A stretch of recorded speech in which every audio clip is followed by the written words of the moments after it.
الحمدللہ رب العالمین والعاقبۃ للمتقین والصلاة والسلام علی اشرف الانبیاء والمرسلین وعلی آلہ وصحبہ اجمعین اما بعد فاعوذ باللہ السمیع العلیم من الشیطان الرجیم بسم اللہ الرحمن الرحیم لیس البر ان تولوا وجوہکم قبل المشرق والمغرب ولکن البر من آمن باللہ والیوم الآخر صدق اللہ العظیم اللہم صلی علی محمد وعلی آل محمد کما صلیت علی ابراہیم وعلی آل ابراہیم انک حمید مجید اللہم بارک علی محمد وعلی آل محمد کما بارکت علی ابراہیم وعلی آل ابراہیم انک حمید مجید رب اشرح لی صدری ویسر لی امری واحلل عقدۃ من لسانی یفقہوا قولی۔ محترم ناظرین کرام، بزرگان دین اور میری عزیز ماؤں اور بہنوں بھائیوں، السلام علیکم ورحمۃ اللہ وبرکاتہ۔ میں آپ کا میزبان عبد الوہاب آپ کو پروگرام گفتگو کے اندر خوش آمدید کرتا ہوں۔ ناظرین، پچھلا پورا جو عشرہ ہے لاسٹ ویک، وہ حج کے حوالے سے گفتگو ہو رہی تھی، قربانی کے حوالے سے گفتگو، عنوان جو تھا وہ حج تھا، اور اسی وجہ سے تمام کے تمام پروگرامز اور جو ہماری جو گفتگو تھی، ہمارے بیانات جو تھے وہ اس حوالے سے تھے۔ تو الحمدللہ حج اپنے اختتام کو پہنچ چکا، اور اللہ تعالیٰ سے دعا ہے کہ جن حضرات نے حج کیا اللہ تعالیٰ ان کے حج کو قبول فرمائے۔ اللہ کے رسول صلی اللہ علیہ وسلم نے ارشاد فرمایا، الحج المبرور لیس لہ جزاء الا الجنہ، کہ حج مبرور یعنی وہ حج جو نیکیوں سے بھرپور ہو، جو مقبول ہو، اور جو حج کے اصولوں کے مطابق ہو، اس کی جزا جو ہے صرف اور صرف کیا ہے؟ جنت ہے۔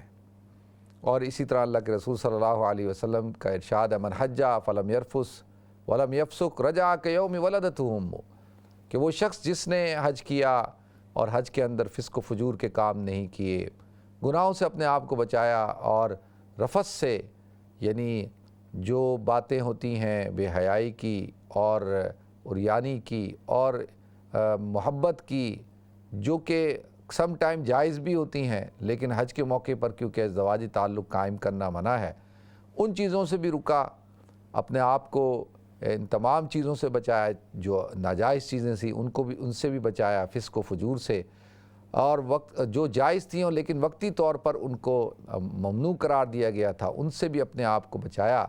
تو رجع کہ یوم ولدتہ امہ، تو وہ لوٹا ایسے جیسے کہ اس کے والدین نے اس کو آج ہی جنا، اس کی والدہ نے اس کو آج ہی پیدا کیا۔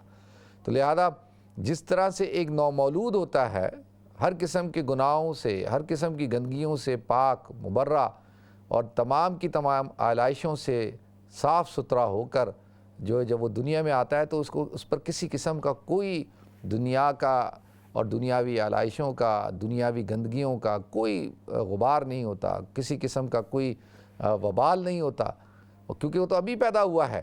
تو اسی وجہ سے اس کی جو حالت ہوتی ہے وہ تو معصوم ہے، بچہ ہے، نیو بورن بیبی۔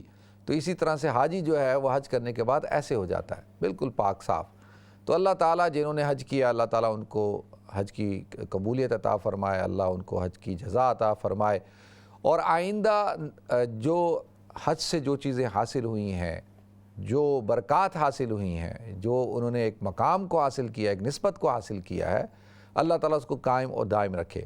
اسی طریقے سے جو حجاج کرام نہیں تھے، جنہوں نے اپنے اپنے ملکوں میں عید الاضحیٰ کو سیلیبریٹ کیا اور قربانی کی جو عظیم عبادت تھی، سنت ابراہیمی کو زندہ کیا اور قربانی کی، تو اللہ تعالیٰ ان کی قربانی کو قبولیت عطا فرمائے، اللہ تعالیٰ ان کو جزا عطا فرمائے، اور اللہ تعالیٰ جو ہے اس کے اثرات پیدا فرمائے۔ تو لہذا ناظرین، یہ ساری عبادتیں، یہ سب کچھ جو ہے، یہ کچھ ایسے حالات ہوتے ہیں، کچھ ایسے واقعات ہوتے ہیں جو اسلام کے اندر زندہ رہتے ہیں، اللہ تعالیٰ ان کو زندہ رکھتا ہے اور قائم و دائم رکھتا ہے، جیسا کہ یہ قربانی کی سنت ہے حضرت ابراہیم علیہ السلام اور حضرت اسماعیل علیہ السلام کی، تو اللہ تعالیٰ نے اس کو قائم و دائم رکھا، اور یہ وَتَرَكْنَا عَلَيْهِ فِي الْآخِرِينَ، قیامت تک رہے گی یہ سنت۔ تو لہذا یہ الحمدللہ وہ پیریڈ بھی گزر گیا اور بہت اچھا گزرا، اللہ کا کرم ہے، اللہ کا فضل ہے۔ ساتھ ساتھ پینڈیمک بھی چل رہا ہے، کرونا وائرس بھی چل رہا ہے، لوگ اس کا شکار بھی ہو رہے ہیں، اللہ تعالیٰ ان کو بھی صحت عطا فرمائے، جو لوگ انتقال کر گئے اللہ ان کے درجات کو بلند فرمائے۔ تو لہذا ناظرین، ان سب چیزوں میں چاہے وہ حج ہو، چاہے وہ قربانی ہو، چاہے جس قسم کی بھی جو بھی عبادات ہوں، ان ساری عبادات کے اندر جو مطلوب ہے وہ اللہ کی رضا ہے۔ مطلوب کیا ہے؟ وہ تقویٰ ہے، کہ اللہ کا تقویٰ حاصل کرنا۔ دیکھیں قربانی کے حوالے سے قرآن پاک میں اللہ تعالیٰ نے ارشاد فرمایا لَن يَنَالَ اللَّهَ لُحُومُهَا وَلَا دِمَاؤُهَا وَلَٰكِن يَنَالُهُ التَّقْوَىٰ مِنكُمْ، کہ نہ اللہ کو گوشت پہنچتا ہے، نہ اللہ کو خون پہنچتا ہے، بلکہ اللہ کو تو تقویٰ پہنچتا ہے۔ اور اسی طریقے سے اللہ تعالیٰ نے قرآن میں ارشاد فرمایا، جب حابیل اور قابیل نے جب قربانی پیش کی تو اللہ تعالیٰ نے وہاں کیا ارشاد فرمایا؟ اِنَّمَا يَتَقَبَّلُ اللَّهُ مِنَ الْمُتَّقِينَ، کہ اللہ تعالیٰ تو یہ جو قربانی ہے یہ صرف متقیوں کی قبول فرماتا ہے۔ اسی طریقے سے اور جو اراکین ہیں، مثال کے طور پہ جو رمضان کا روزہ ہے، اس کے حوالے سے بھی اللہ تعالیٰ نے ارشاد فرمایا کہ بھئی اس سے تقویٰ پیدا ہوتا ہے۔ تو بنیادی طور پر تمام کی تمام عبادتوں کا محور اور مرکز جو ہے وہ تقویٰ ہے، کہ جس سے تقویٰ حاصل ہو۔ تقویٰ کیا ہے؟ اللہ رب العزت کا خوف، اللہ کی اطاعت کرنا، اللہ کی محبت کے اندر جو ہے اللہ کی نافرمانی سے اپنے آپ کو بچانا۔ وقایقی کا مطلب ہوتا ہے اپنے آپ کو بچاؤ۔ تو یہاں پر کیا ہے کہ تقویٰ یعنی انسان اپنے اندر جو ہے وہ کیا کرے؟ اپنے اندر جو ہے وہ تقویٰ پیدا کرے، خوف خدا، خشیت الہی پیدا کرے۔ اور یہ خشیت الہی، خوف جو ہے وہ محبت کے ساتھ ہو۔ متقی جو ہوتا ہے وہ اللہ کی جو نافرمانی ہے اس کو نہیں کرتا، اس سے بچتا ہے۔ وہ اس وجہ سے نہیں کہ بھئی اللہ کوئی اللہ کا عذاب یا اللہ کی پکڑ یا اللہ کوئی اتنا خوفناک کوئی وجود کا نام ہے، وہ اس لیے کہ وہ اس کا رب ہے، اس کا مالک ہے، اس کا خالق ہے۔ اور محبت کے ساتھ رکنا، بچنا، اللہ کی نافرمانی کو نہ کرنا، یہ محبت کے ساتھ اگر کرے، یعنی اطاعت کرے، بندگی کرے۔ بندگی کہتے ہیں اس کو کہ جو انسان، دیکھیں غلامی اور بندگی میں فرق ہے۔ غلام جو اطاعت کرتا ہے، فرمانبرداری کرتا ہے، وہ خوف کے ساتھ کرتا ہے، وہ مجبوری کے ساتھ کرتا ہے، وہ دل کے اندر اس کے سخت غصہ ہوتا ہے، ناخوشی ہوتی ہے، ناپسندیدگی ہوتی ہے، وہ بھی اطاعت کر رہا ہے۔ اور ایک اللہ کا بندہ ہے، وہ بھی اطاعت کر رہا ہے، وہ بھی بندگی کر رہا ہے۔ دیکھیں اطاعت اور جو اتباع ہے اس کے اندر فرق ہے۔ اطاعت جو ہے وہ طاقت کے زور پہ بھی کروائی جا سکتی ہے، وہ خوف کے ذریعے سے بھی کروائی جا سکتی ہے، وہ آپ زبردستی بھی کروا سکتے ہیں، آپ کسی طریقے سے بھی لالچ سے بھی کروا سکتے ہیں، یعنی آپ جو ہے وہ کسی بھی عنوان کے ساتھ کروا سکتے ہیں۔ اس کے اندر خوشی کا ہونا لازمی نہیں ہے، اس کے اندر جو ہے وہ آپ کی رضامندی کا ہونا بھی ضروری نہیں ہے۔ لیکن اتباع جو ہوتی ہے، اتباع انسان اختیار کرتا ہے رضامندی کے ساتھ، خوشی کے ساتھ، محبت کے ساتھ، وہ کام کرتا ہے، محبت کے ساتھ کر رہا ہے۔ دیکھیں ایک شیف ہے، وہ کھانا پکا رہا ہے، ہو سکتا ہے کہ وہ خوشی کے ساتھ نہ پکا رہا ہو، بے دلی کے ساتھ پکا رہا ہو، زبردستی پکا رہا ہو، تنخواہ کے لیے پکا رہا ہو، اس کی ڈیوٹی ہے، کھانا پکا رہا ہے۔ اور اسی طریقے سے جو ہے ایک خاتون کھانا پکا رہی ہے۔ اب خاتون کھانا پکا رہی ہے، وہ خوشی کے ساتھ پکا رہی ہے، رضامندی کے ساتھ پکا رہی ہے، محبت کے ساتھ پکا رہی ہے کہ جی میں اپنے والدین کے لیے، اپنے بچوں کے لیے، اپنے بہن بھائیوں کے لیے، اپنے عزیز و قارب کے لیے کھانا بنا رہی ہوں، خوشی کے ساتھ۔ اب دونوں کام کر رہے ہیں، لیکن ایک کو کہتے ہیں اطاعت اور ایک کو کہتے ہیں اتباع۔ تو اللہ رب العزت جو مجھ سے اور آپ سے جو مطالبہ کرتے ہیں وہ اتباع کا مطالبہ کرتے ہیں۔ اگرچہ اللہ رب العزت نے قرآن پاک میں ارشاد فرمایا اطیعوا اللہ واطیعوا الرسول واولی الامر منکم، کہ اطاعت کرو اللہ کی اور اس کے رسول کی، لیکن جو مقام محبوبیت اللہ تعالیٰ عطا فرماتے ہیں وہ مقام وہ کب عطا کرتے ہیں؟ جب آپ اتباع کرتے ہیں۔ قل ان کنتم تحبون اللہ فاتبعونی یحببکم اللہ، کہ میری اتباع کرو تو اللہ تعالیٰ تم کو جو ہے وہ اپنا محبوب بنا لے گا۔ تو لہذا محبوبیت تک پہنچنے کے لیے اتباع کا ہونا ضروری ہے۔ اسی لیے ناظرین یہ سارے عبادات ہم نے کی ہیں، یہ سب ہیں۔ تو ابھی ماشاءاللہ ذی الحجہ کا مہینہ ختم ہوگا، محرم الحرام کا مہینہ شروع ہوگا، محرم الحرام میں پھر عاشورہ کا دن ہے، اسی طریقے سے یہ سارے معاملات چلتے رہیں گے۔ اور انسان اپنی زندگی کے اندر کئی دفعہ قربانیاں بھی کرے گا، حج بھی کرے گا، عمرے بھی کرے گا، رمضان کے روزے بھی رکھے گا، لیکن تقویٰ ایک ایسی چیز ہے کہ جس کا مطالبہ اللہ رب العزت ہر آن ہر گھڑی کرتے ہیں۔ اللہ کا مطالبہ ہے یا ایھا الذین آمنوا اتقوا اللہ حق تقاتہ ولا تموتن الا وانتم مسلمون، یعنی اے ایمان والو تقوی اختیار کرو جیسے کہ تقوی اختیار کرنے کا حق ہے، اور تمہیں موت نہ آئے مگر اس حالت میں کہ تم مسلمان ہو۔ تو تقوی جو ہے اس کا مطالبہ ہر آن ہر گھڑی ہے، تو لہذا ان ساری عبادات کا مرکز جو ہے وہ تقوی ہے، اور اللہ تعالیٰ مجھے بھی تقوی اختیار کرنے کی توفیق عطا فرمائے، آپ سب کو عطا فرمائے۔ تو تقوی کا پھر اونچا مقام بھی ہے، پھر وَمَن يَتَّقِ اللَّهَ يَجْعَل لَّهُ مَخْرَجًا وَيَرْزُقْهُ مِنْ حَيْثُ لَا يَحْتَسِبُ، کہ جو انسان تقوی اختیار کرتا ہے تو اللہ تعالیٰ اس کے لیے ایسا راستہ کھول دیتا ہے اور وہاں سے اس کو رزق دیتا ہے جہاں سے اس کا گمان بھی نہیں ہوتا۔ وَيَرْزُقْهُ مِنْ حَيْثُ لَا يَحْتَسِبُ، یعنی جہاں سے وہم و گمان بھی نہیں ہوتا تو اللہ تعالیٰ اس کے لیے رزق کے دروازے کو کھول دیتا ہے، اور اللہ تعالیٰ اس کے لیے ہر مشکل کے اندر جو ہے اس کے لیے راستے کھول دیتا ہے جو شخص جو ہے تقوی اختیار کرتا ہے۔ تو لہذا اسی لیے مطالبہ کیا انبیاء کرام نے بھی اپنے خاندان سے، اپنے گھر والوں سے کہ وَأْمُرْ أَهْلَكَ بِالصَّلَاةِ وَاصْطَبِرْ عَلَيْهَا لَا نَسْأَلُكَ رِزْقًا نَحْنُ نَرْزُقُكَ وَالْعَاقِبَةُ لِلتَّقْوَىٰ، کہ دیکھو کہ ہم تم سے سوال کیا کرتے ہیں، اللہ کہتے ہیں ہم تم سے روزی نہیں کمانا چاہتے، ہم تو کہتے ہیں کہ بس تم وَأْمُرْ أَهْلَكَ بِالصَّلَاةِ وَاصْطَبِرْ عَلَيْهَا، کہ آپ اپنے گھر والوں کو نماز کا حکم کریں اور اس پہ پابندی کریں، ان کو جمائیں، اور عاقبت جو ہم آپ سے رزق کمانا نہیں چاہتے، والعاقبۃ، کہ عاقبت جو ہے وہ متقیوں کے لیے ہے۔ تو لہذا اصل چیز کیا ہے وہ اللہ تعالیٰ نے قرآن میں جگہ جگہ بیان کر دیا، وہ ہے تقوی۔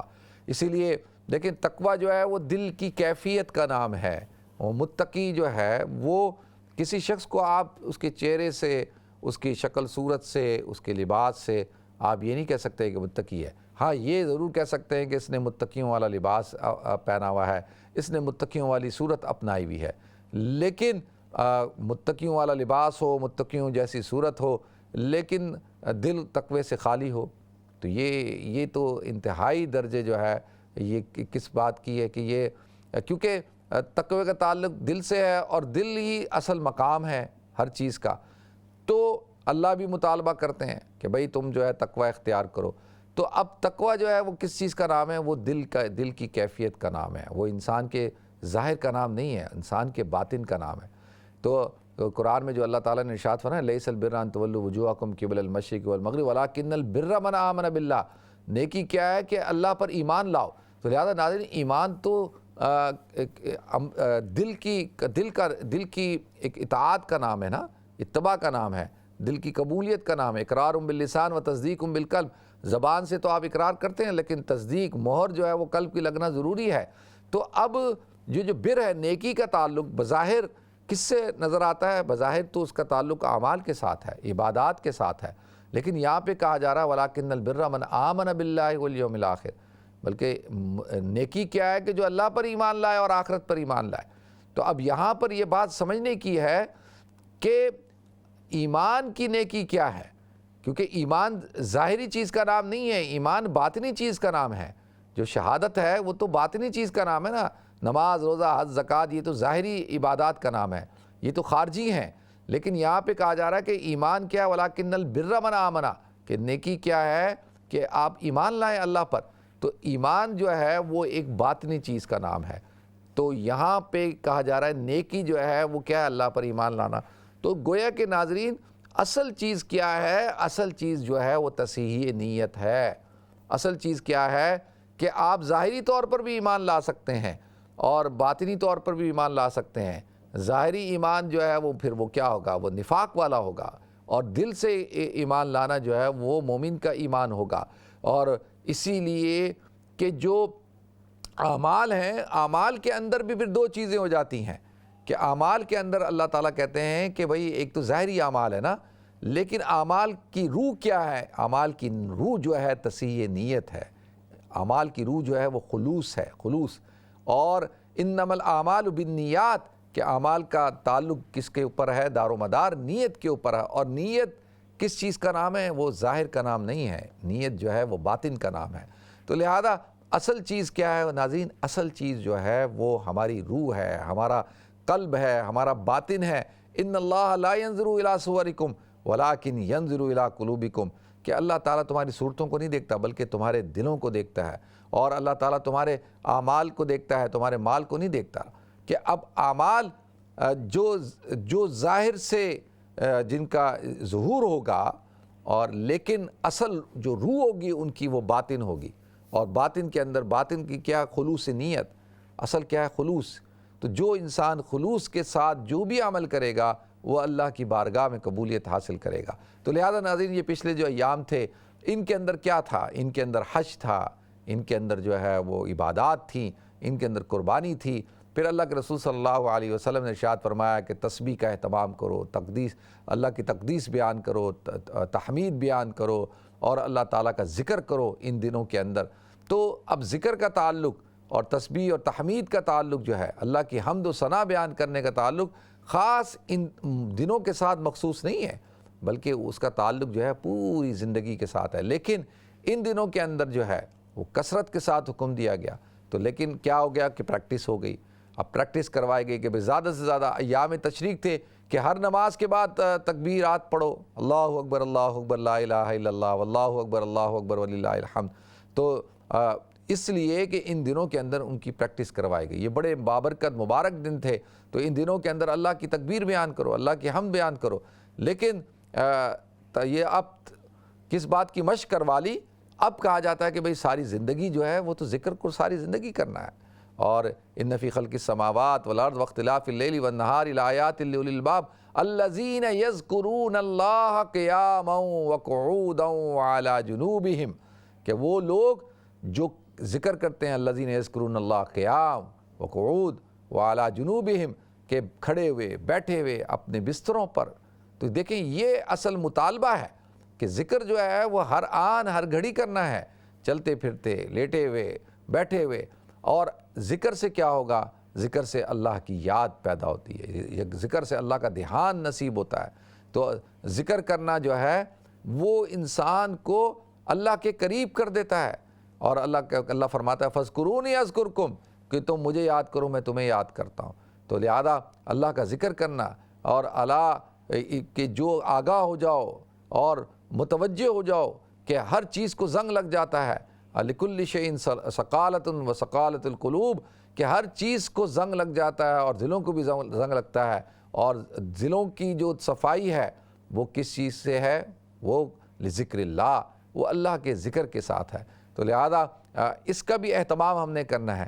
اصل چیز کیا ہے؟ انسان حج کر کے آ جاتا ہے، انسان قربانی کرتا ہے، اب انسان جو ہے وہ اللہ کا ذکر کرتا ہے، تو حج کرنے کے بعد آ کر انسان کی عبادات کے اندر، انسان کے معاملات کے اندر، انسان کی عادات کے اندر تبدیلی آنی چاہیے۔ عبادات کے اندر تبدیلی سے مراد کیا ہے؟ کہ اب عبادات میں جو ہے وہ ایک کیفیت ہونی چاہیے جو حج کے اندر انسان پیدا کرتا ہے، حج کے اعمال اختیار کر کے جو عاشقانہ جو انداز اپناتا ہے، اب عبادت جو ہے اس کا انداز ڈیفرنٹ ہونا چاہیے۔ اسی طریقے سے جب انسان جو ہے وہ قربانی کرتا ہے تو اب اپنی جو پوری زندگی ہے، یہ جو بقیہ زندگی ہے، اس کے اندر قربانی کے جذبے کو سامنے رکھے۔ جو قربانی کا جذبہ ہے اس کو سامنے رکھنا ہے کہ بھئی مجھے اللہ کے دین کے لیے، اللہ کے دین کی سربلندی کے لیے، اسلام کے لیے، اور جو ہے وہ امت کے لیے جو ہے اپنے آپ کو قربانی کے لیے پیش کرنا ہے۔ تو قربانی کا جذبہ پیدا کرنا ہے، یہ نہیں کہ صرف جانور ذبح کر لیے بس کافی ہو گیا، نہیں، وہ جو کیفیت ہے، جو مقصد ہے قربانی کا، وہ مقصد حاصل کرنا ہے۔ تو انشاءاللہ وہ بھی آپ حضرات، میں، ہم سب اس پر تیار رہیں گے کہ بھئی اللہ تعالیٰ نے جو ہمیں زندگی دی ہے، زندگی کا جو مقصد ہے اس مقصد کو پورا کرنا ہے، اور اپنے اندر قربانی کے جذبے کو پیدا کریں گے۔ تو یہ سارے اعمال کروانے کا مقصد کیا ہے؟ وہ یہی ہے کہ للہیت پیدا ہو جائے، انسان کے اندر جو ہے وہ جذبات پیدا ہو جائیں، انسان کے اندر خواہشات پیدا ہو جائیں، اس کے اندر جو ہے اتباع کرنے کا جذبہ پیدا ہو جائے، اطاعت کرنے کا جذبہ پیدا ہو جائے، اس کے اندر ماننے کا جذبہ پیدا ہو جائے۔ قربانی کا مقصد کیا ہے؟ کہ اپنے آپ کو تیار کرنا، اپنے آپ کو پیش کرنا، اور ماننے کا جذبہ پیدا ہو جانا، کہ یعنی اللہ کے جو احکامات ہیں، حضور اکرم صلی اللہ علیہ وسلم کے جو طریقے ہیں، ان طریقوں کے مطابق زندگی گزارنا، اللہ کے احکامات کے مطابق زندگی گزارنا، اور ان کے اوپر اطاعت کرنا، اتباع کرنا، اپنے آپ کو منوا لینا کہ بھئی ہم بس اتباع کرتے ہیں، آمنا سمعنا و اطعنا، ہم ایمان لائے، ہم نے سن لیا اور ہم نے اطاعت کی۔ تو یہ مومن ہے، اس کو کہا جاتا ہے مومن۔ لہذا ناظرین، مومن جو ہے وہ کیا ہے؟ وہ اپنے دل سے تمام کے تمام جو احکامات ہوتے ہیں، جو حضور اکرم صلی اللہ علیہ وسلم کے ارشادات ہیں، حضور کی جو سنتیں ہیں، جو شریعت الہیہ ہے، اس کو قبول کرتا ہے اور اس کو قبول کر کے اس کے اوپر پھر چلتا ہے، اس کو اپنی زندگی کا مقصد بناتا ہے۔ تو لہذا اب یہ جو دن ہے ناظرین، ان دنوں کے اندر بھی ہمیں بہت اہتمام کرنا چاہیے اور اپنی عادات کو بدلنا چاہیے، اپنی ترتیب کو بدلنا چاہیے، اپنی روٹین کو بدلنا چاہیے، اور خاص طور پہ ان حالات کے اندر کہ ہر طرف جو پریشانی کا ایک عالم ہے، ایک ہر گھر کے اندر جو ہے کہیں نہ کہیں کوئی پریشانی ہے۔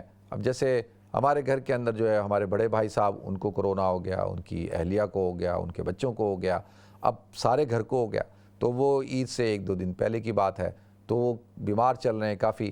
تو اب ایک دم دیکھیں پریشانی کی صورتحال ہے، تو ایک دم اسٹریس ہو جاتی ہے، ظاہر سی بات ہے کہ انسان خوف زدہ بھی ہوتا ہے، تو دعاؤں میں بھی اپنے آپ کو لگانا ہے۔ تو ہر طرف آپ دیکھیں گے کہ اللہ تعالیٰ ہمیں جو ہے وہ جھٹکے دے رہا ہے مختلف چیزوں کے اندر، تاکہ اللہ تعالیٰ چاہتا ہے کہ بھئی ہم اللہ کی طرف متوجہ ہوں۔ دیکھیں بہت سارے ایسے لوگ ہیں جو اللہ کی طرف کبھی متوجہ ہی نہیں ہوتے اگر ان کو کسی قسم کی کوئی پریشانی نہیں ہوتی۔ اگر یہ پریشانی آتی ہے، چاہے وہ مالی طور پہ ہو، چاہے وہ جانی طور پر ہو، کسی قسم کی بھی ہو، تو انسان اللہ کی طرف رجوع کرتا ہے۔ اور اللہ کا مقصد یہ نہیں ہے کہ بھئی اللہ کوئی پریشانی دے کر، کوئی بیماری دے کر اپنی طرف متوجہ کرنا چاہتا ہے، نہیں، یہ تو اللہ تعالیٰ کی طرف سے ایک آزمائش ہوتی ہے۔ اللہ تعالیٰ دیکھتا ہے کہ بھئی کہ انسان کتنا صابر ہے، کتنا اس کا یقین میری ذات پہ مضبوط ہے، مستحکم ہے۔ اور اللہ تعالیٰ نے دنیا کے اندر یہ ساری چیزیں رکھی ہیں، اللہ تعالیٰ نے صحت بھی رکھی ہے، بیماری بھی رکھی ہے، اللہ نے خوشی بھی رکھی ہے، اللہ نے غم بھی رکھا ہے، رات دن، یہ ساری زندگی، موت، حیات، سب کچھ اللہ تعالیٰ نے رکھا ہے۔ تو یہ تو اس زندگی، کائنات ہے ہی اسی چیز کا نام، لیکن زندگی ہے ہی اسی چیز کا نام، زندگی مرکب ہے ان سب چیزوں کا۔ کوئی آدمی کہے کہ جی میں زندگی کے اندر مجھے کوئی غم نہ آئے، کوئی پریشانی نہ آئے، کوئی تکلیف نہ آئے، کوئی بے چینی نہ ہو، کسی قسم کا کچھ نہ ہو، تو پھر دنیا میں تو یہ سب پاسبل نہیں ہے۔ دنیا تو ان چیزوں کا نام ہے، وہ تو آخرت میں ہوگا۔ تو اللہ تعالیٰ نے آخرت ایسی رکھی ہے جس کے اندر کوئی بے چینی نہیں، کوئی پریشانی نہیں، کوئی مصیبت نہیں، کوئی بیماری نہیں، کوئی بڑھاپا نہیں، کوئی کچھ نہیں ہے۔ تو لہذا راحت ہی راحت ہے، مزے ہی مزے ہیں، چین ہی چین ہے، سکون ہی سکون ہے، اطمینان ہی اطمینان ہے۔ اب دنیا کے اندر یہ ہے کہ فرق کیا ہے کہ جو اللہ والے ہوتے ہیں، جن کا یقین اللہ کی ذات پہ مضبوط ہوتا ہے، تو وہ ہر معاملے کے اندر رضا و قضا ہوتے ہیں۔ وہ کہتے ہیں ٹھیک ہے، جو بھی حالات آئیں گے، جیسے بھی معاملات ہوں گے، جس قسم کی بھی صورتحال ہوگی، ہم اپنے رب پہ راضی ہیں۔ جو اللہ ہمارے ساتھ کرتا ہے ہم اس پہ راضی ہیں۔ کوئی پریشانی آ جائیں گی تو صبر کریں گے، اور جو نعمتیں اللہ تعالیٰ دے گا ان نعمتوں کا شکر ادا کریں گے۔ تو کیا ہے کہ بھئی یہی تو 2 صورتیں ہوں گی نا، بھئی انسان کی حالت کیا ہوگی، اچھی حالت ہوگی، بری حالت ہوگی۔ اچھی حالت کے اندر شکر ادا کرے گا اور بری حالت کے اندر صبر کرے گا۔ تو ان دونوں حالتوں میں اللہ تعالیٰ نے صابرین کے لیے بھی بڑا مقام رکھا ہے اور شاکرین کے لیے بھی رکھا ہوا ہے۔ لیکن اب شاکرین کو اللہ تعالیٰ نعمتیں دینا شروع کر دیتا ہے، اور نعمتیں بڑھانا شروع کر دیتا ہے، اور زیادہ دینا شروع کر دیتا ہے، اور صابرین کو اللہ تعالیٰ اجر عطا کرتا ہے، اور اتنا اجر عطا کرتا ہے کہ وہ ان کے تصور سے بھی وراء الورا ہے، ان کے وہم و خیال میں بھی وہ اس کا جو ہے اجر نہیں آ سکتا۔ تو جب اللہ کہہ رہا تھا کہ میں انما یوفی الصابرون اجرهم بغیر حساب، تو میں صابرین کو اجر بغیر حساب کے دیتا ہوں، تو پھر تو جب اکاؤنٹیبلٹی نہیں ہے، کاؤنٹنگ ہی نہیں ہے کہ بھئی اب بغیر حساب کے دینا ہے تو کتنا دینا، تو اللہ اپنی شان کے مطابق دے گا۔ تو صبر پہ بھی اللہ تعالیٰ نے اجر رکھا۔ تو مومن جو ہوتا ہے وہ اس کی ہر حالت میں خیر ہی خیر ہوتی ہے، چاہے اچھے حالات ہوں چاہے برے حالات ہوں، تو وہ اس کے لیے دونوں حالات ٹھیک ہیں۔ اب یہ ہے کہ بس صبر شکر کے ساتھ زندگی گزارتا رہے، چلاتا رہے، تو انشاءاللہ اللہ تعالیٰ جو ہے اپنا فضل فرما دیں گے، اللہ تعالیٰ اپنا کرم فرما دیں گے۔ اور اسی طرح سے ناظرین، آپ سب حضرات سے بھی دعاؤں کی بھی گزارش ہے کہ سب دعا کریں، بھائی ایک دوسرے کے لیے کریں، جو بیمار ہیں ان کے لیے کریں، جو پریشان ہیں ان کے لیے کریں، اور اللہ تعالیٰ سب کو اپنی حفظ و امان میں رکھے۔